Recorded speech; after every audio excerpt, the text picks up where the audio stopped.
सो दोस्तों, जैसा कि आपको न्यूज़ मिल चुकी है कि एग्ज़ाम पोस्टपोन हो गया है।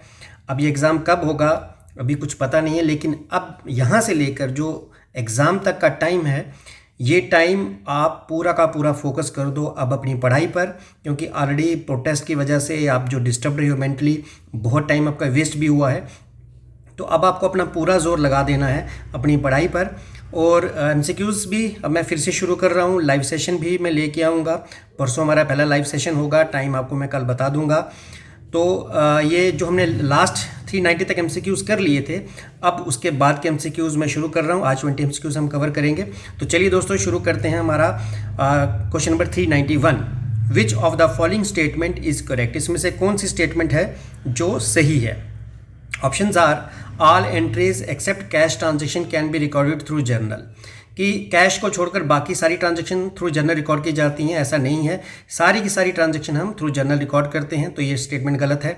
Ledger is part of subsidiary book, yes this statement is correct कि लेजर जो है सब्सिडरी बुक का पार्ट होता है। सी जो है purchase book records all the purchases whether cash और क्रेडिट, ये गलत स्टेटमेंट है, क्योंकि परचेज बुक में सिर्फ क्रेडिट ट्रांजेक्शन्स हम रिकॉर्ड करते हैं। जितनी भी कैश परचेजेज हैं वो कैश बुक में रिकॉर्ड होती हैं।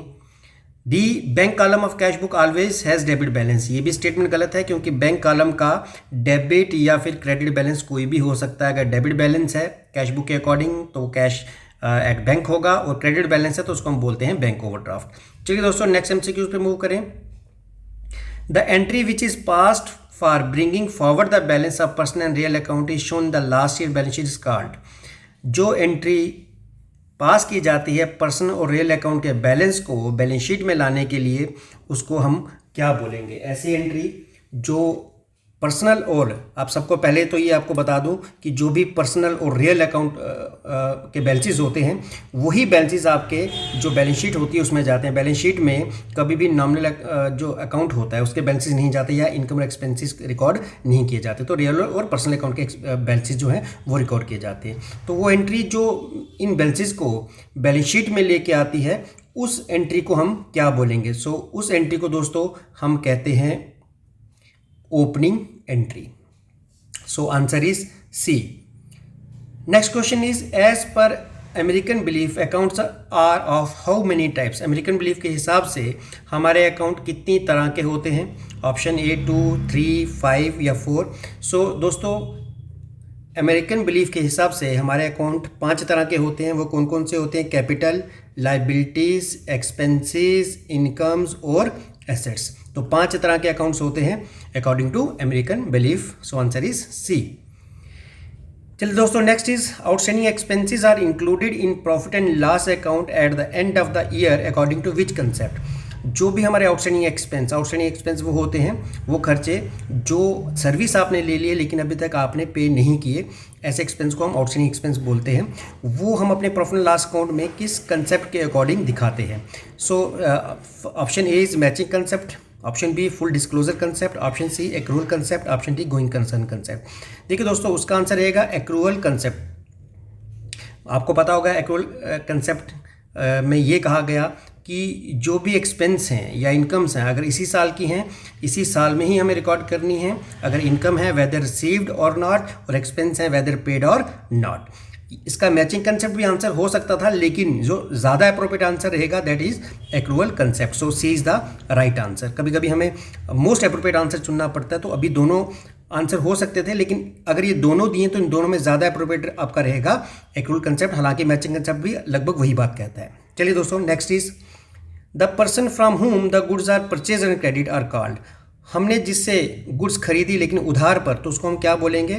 दोस्तों, उसको बोला जाता है क्रेडिटर। डेटर वो होता है जिसको हमने उधार पे गुड्स बेची। सो क्रेडिटर किसको कहेंगे? वो पर्सन जिससे हमने उधार में गुड्स खरीदी। Next is which of the following set of expenses are the direct expense of business? इसमें से कौन से एक्सपेंस हैं जो डायरेक्ट एक्सपेंस आते हैं? डायरेक्ट एक्सपेंस वो होते हैं जो किसी प्रोडक्ट की मैन्युफैक्चरिंग पे आए। तो कौन से एक्सपेंस है इसमें से जो सेट ऑफ एक्सपेंस जो है वो डायरेक्ट में आता है? ए वेजिस, ए में वेजिस कैरेज इनवर्ड और octroi, B postage wages carriage inward, C purchases wages coal expense, D both A and C. दोस्तों, बोथ ए एंड सी रहेगा। वेजिस कैरेज इनवर्ड ऑक्ट्रॉय और purchase wages and coal expense. जो B है इसमें wages तो direct है, carriage inward direct है, लेकिन पोस्टेज जो है वो इनडायरेक्ट एक्सपेंस है, सो ये नहीं है। सी में परचेज डायरेक्ट है, वेजिस डायरेक्ट है और कोल भी डायरेक्ट है, इसलिए मैंने आंसर बोला ए एंड सी, यानी डी जो इसका आंसर रहेगा both A and C. Different accounting policies can be adopted in the following areas. आपको एक कंसेप्ट मैंने बताया था अकाउंटिंग कंसेप्ट कंसिस्टेंसी वाला, जिसमें मैंने कहा था कई बार अकाउंटिंग हमें एक से ज़्यादा मेथड देती है अडॉप्ट करने के लिए, लेकिन हमें किसी एक मेथड को अडॉप्ट करना है और ईयर बाय ईयर उसी मेथड को हमें फॉलो करना है। तो different accounting policy can be adopt in following area. किन एरियाज में डिफरेंट अकाउंटिंग पॉलिसी हम अडॉप्ट कर सकते हैं? ए, वैल्यूएशन ऑफ इन्वेंट्री, इन्वेंट्री को किस वैल्यूएशन पे किया जाए, लिफो मेथड, फिफो मेथड, ये आपके सिलेबस में है नहीं। वैल्यूएशन ऑफ इन्वेस्टमेंट या डेप्रिसिएशन की कैलकुलेशन या ऑल ऑफ द अबव। दोस्तों ये जितने भी तीन पहले मेथड हैं इन सब में अलग अलग पॉलिसीज़ के हिसाब से हम मेथड को अडॉप्ट कर सकते हैं। इसमें एक से ज़्यादा मेथड यूज़ हो सकते हैं अकाउंटिंग करने के लिए, सो इसलिए इसका आंसर रहेगा डी, यानी ऑल ऑफ द अबव। आप किसी भी मेथड से अकाउंटिंग कर सकते हो, लेकिन जो मेन है वो ये है कि जो मेथड आप अडॉप्ट करोगे ईयर बाय ईयर आपको सेम मेथड फॉलो करना, आप उसको चेंज नहीं कर सकते according to consistency concept. Present liability of uncertain amount which can be measured reliably by using a substantial degree of estimation is termed as। ऐसी कोई liability जो uncertain amount की यानी अमाउंट फिक्स नहीं है, जिसका हम सिर्फ एक अंदाज़ा एस्टिमेट कर सकते हैं, ऐसी लाइबिलिटी को हम क्या कहते हैं? वो लाइबिलिटी जिसका अमाउंट स्पेसिफिक नहीं है, जिसके लिए सिर्फ हम एक अंदाज़ा लगा सकते हैं कि इतनी हो सकती है, ऐसी लाइबिलिटी को हम क्या बोलते हैं? So options are contingent liability. दोस्तों कॉन्टेंजेंट लाइबिलिटी तो वो होती है जिसका होना या ना होना फ्यूचर पे डिपेंड करता है। लाइबिलिटी तो हमेशा सर्टेन होती है, हमें पता है कि हमें कितना देना कितना नहीं देना, सो ये आंसर भी नहीं है, ये आंसर भी नहीं है।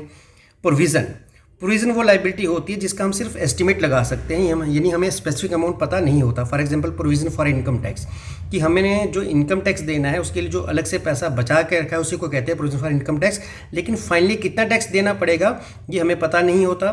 तो ऐसी कोई लाइबिलिटी जो होनी है लेकिन जिसका हमें एक्चुअल में अंदाज़ा नहीं है कितनी होगी, कम या ज़्यादा, तो ऐसी लाइबिलिटी को हम क्या कहते हैं? ऐसी लाइबिलिटी को हम प्रोविज़न कहते हैं। So answer is C. Answer की मैं शायद इसका आंसर बी दी है जो कि गलत है।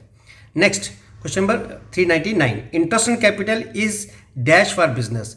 इंटरेस्ट ऑन कैपिटल बिजनेस के लिए क्या है? इंटरेस्ट ऑन कैपिटल बिजनेस के लिए एक्सपेंस है, क्योंकि कैपिटल ओनर की होती है, तो बिजनेस ओनर को जो इंटरेस्ट देता है बिजनेस के लिए वो एक्सपेंस है। So interest on capital business के लिए क्या रहेगा? एक्सपेंस। चलिए दोस्तों next is opening and closing inventories are recorded in. Opening और क्लोजिंग एंट्रीज को हम कहाँ रिकॉर्ड करते हैं? Option A journal proper, purchase book, sales book, bill receivable book. दोस्तों ओपनिंग एंड क्लोजिंग एंट्रीज हम जर्नल प्रॉपर में रिकॉर्ड करते हैं। कुछ ट्रांजैक्शन को हम सब्सिडीज बुक में रिकॉर्ड करते हैं, जैसे purchase book, cell book, bill receivable book, cell return book, purchase return book. तो ऐसी ट्रांजैक्शन जो सब्सिडीज बुक में रिकॉर्ड नहीं की जाती उनको हम जर्नल प्रॉपर में रिकॉर्ड करते हैं। फॉर एग्जांपल ओपनिंग एंट्रीज हो गई, जैसे इसमें लिखा है ओपनिंग और क्लोजिंग एंट्रीज, रेक्टिफिकेशन वाली एंट्रीज हो गई, एडजस्टमेंट एंट्रीज हो गई। तो ऐसी एंट्रीज जो सब्सिडीज बुक के अंदर नहीं आती उनको हम जर्नल प्रॉपर में रिकॉर्ड करते हैं। A is the right answer. Question number 4011, one of the fundamental accounting assumption is. इनमें से कौन सी है जो बेसिक फंडामेंटल अकाउंटिंग अजम्पशन में आती है? तीन तरह की हैं, तो इनमें से कौन सी है जो बेसिक फंडामेंटल अकाउंटिंग अजम्पशन में आती है? दैट इज गोइंग कंसर्न, दूसरी है कंसिस्टेंसी और तीसरी है एक्रूवल। तो ये तीन बेसिक फंडामेंटल अकाउंटिंग अजम्पशन है, उनमें से ये वाली जो है गोइंग कंसर्न इस क्वेश्चन में उसका आंसर रहेगा बी, यानी ये जो गोइंग कंसर्न अजम्पशन है ये फंडामेंटल अकाउंटिंग अजम्पशन में आती है। तीन तरह की कौन कौन सी हैं? एक तो गोइंग कंसर्न, दूसरी मैंने कही कंसिस्टेंसी, ठीक है, और तीसरी थी एक्रूवल। ये तीन बेसिक फंडामेंटल अकाउंटिंग अजम्पशन है। चलिए दोस्तों नेक्स्ट पे मूव करते हैं। When the goods are return to supplier, जब हम सप्लायर को गुड्स रिटर्न करते हैं तो हम क्या उसको भेजते हैं? Option A debit note is send to him, option B an account sale is send to him, option C receipt is send to him, option D either B और सी। देखिए जब हम किसी सप्लायर को गुड्स वापस करते हैं तो हम उसको एक डेबिट नोट सेंड करते हैं। सप्लायर कौन है? जिसने हमें गुड्स सप्लाई की। फॉर एग्जांपल मान लो हमने गुड्स परचेज की राम से ऑन क्रेडिट, तो राम को हम क्रेडिट कर देंगे लेकिन जब हम उसको गुड्स वापस करेंगे तो राम जो हमारी लाइबिलिटी थी, गुड्स वापस करने के बाद हमारी लाइबिलिटी कम हो जाएगी। लाइबिलिटी कम हो जाएगी तो राम को हम क्या कर लेंगे, डेबिट कर देंगे, क्योंकि लाइबिलिटी इंक्रीज हो तो क्रेडिट होती है, लेकिन जब हम राम को कुछ गुड्स वापस कर देंगे इट मीन्स उतनी हमारी लाइबिलिटी कम हो जाएगी, और लाइबिलिटी जब कम होती है तो क्या होती है, डेबिट होती है। तो राम को हम क्या करेंगे, डेबिट, इसलिए हम क्या भेजेंगे उसको, एक डेबिट नोट हम उसको सेंड करेंगे। Question number 403, gross profit is equal to, gross profit किसके बराबर होता है, options are opening stock plus purchases minus closing stock, गलत है ये option. Option B net profit minus expense, ये ऑप्शन भी गलत है। Sales minus closing stock plus purchases, ये ऑप्शन भी गलत है। Next option D sales minus cost of goods sold, तो ये जो ऑप्शन है सही ऑप्शन है, gross profit is equal to sales minus cost of goods sold.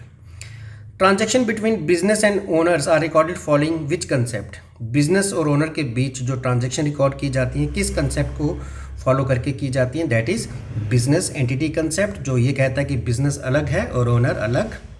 तो इस कंसेप्ट को फॉलो करते हुए ओनर और बिजनेस के बीच की ट्रांजैक्शन रिकॉर्ड की जाती हैं। Municipal tax of 6000 under dispute is, जो म्यूनसिपल टैक्स है 6000 का वो अंडर डिस्प्यूट है, वो कौन सी लाइबिलिटी है, contingent liability, revenue expenditure, current liability, current asset. देखिए दोस्तों, मैंने आपको कहा था कोई भी ऐसी लाइबिलिटी जिसका होना या ना होना फ्यूचर पे डिपेंड करे वो हमारी कॉन्टेंजेंट लाइबिलिटी होती है। तो यहाँ पर जो म्यूनसिपल टैक्स है कि अंडर डिस्प्यूट है, हमें वो म्यूनसिपल टैक्स लगेगा या नहीं लगेगा, तो वो हमारी कॉन्टेंजेंट लाइबिलिटी है, क्योंकि ये डिपेंड करेगा फ्यूचर पे।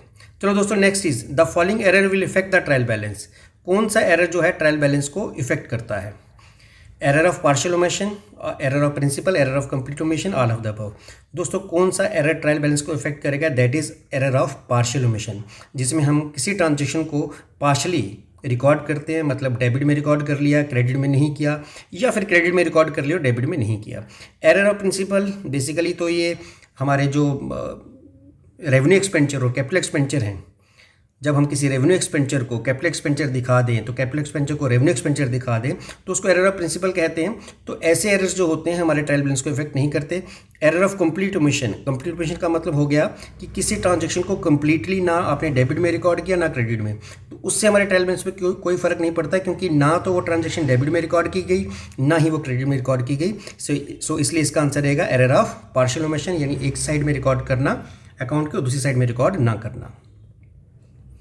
Capital expenditure are recorded in, capital expenditure को हम कहाँ रिकॉर्ड करते हैं दोस्तों, कैपिटल एक्सपेंडिचर हम सारे के सारे बैलेंस शीट में रिकॉर्ड करते हैं। तो प्रॉफिट एंड लॉस अकाउंट में हम कौन से एक्सपेंडिचर रिकॉर्ड करते हैं, revenue expenditure. Next, interest on drawing is dash for business. देखिए, ड्राइंग्स कौन करता है, ड्राइंग्स करता है बिजनेस का ओनर, और ओनर को उस ड्राइंग पे इंटरेस्ट देना पड़ता है। तो बिजनेस के पॉइंट ऑफ व्यू से वो इंटरेस्ट जो है जो ओनर से लिया जा रहा है वो गेन है। सो क्वेश्चन नंबर 408 का आंसर रहेगा सी, यानी गेन। चलिए दोस्तों, नेक्स्ट पे मूव करते हैं। Question number 409, which of the following accounting question is correct, इसमें से कौन सी अकाउंटिंग क्वेश्चन करेक्ट है। Cash plus other asset is equal to capital minus liabilities, गलत है ये। कैश प्लस अदर एसेट होता है capital plus liabilities, capital plus liabilities is equal to assets plus income, ये भी गलत है। Assets minus liabilities is equal to capital, ये अकाउंटिंग क्वेश्चन से ही आप सबने पढ़ा है कि अकाउंटिंग क्वेश्चन जो है वो है assets is equal to capital plus liabilities, या हम ये कह सकते हैं कि capital is equal to assets minus liabilities. So answer is C, assets plus capital is equal liability, ये ऑप्शन गलत है। Last, which of the following is a long term liability, इसमें से कौन सी है जो लॉन्ग टर्म लाइबिलिटी है। बेसिकली ये क्वेश्चन ही गलत है, which is not a long term liability इसका आंसर होना चाहिए। ठीक है, तो कौन सी लॉन्ग टर्म लाइबिलिटी नहीं है, that is outstanding expenses.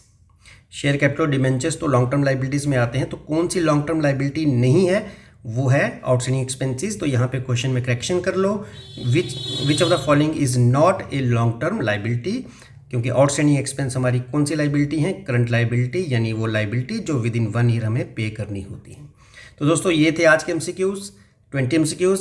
Next 20 MCQs हम नेक्स्ट वीडियो में करेंगे, और परसों इसका एक लाइव सेशन भी मैं लेके आऊँगा, उसमें हम कुछ एक मॉक टेस्ट लेंगे, लाइव मॉक टेस्ट। मैं कुछ क्वेश्चंस लेके आऊँगा, आप उसके आंसर्स देना, तो आप देखो आपका क्या स्कोर आता है। तो आज के लिए इतना ही दोस्तों, थैंक यू दोस्तों, थैंक यू वेरी मच।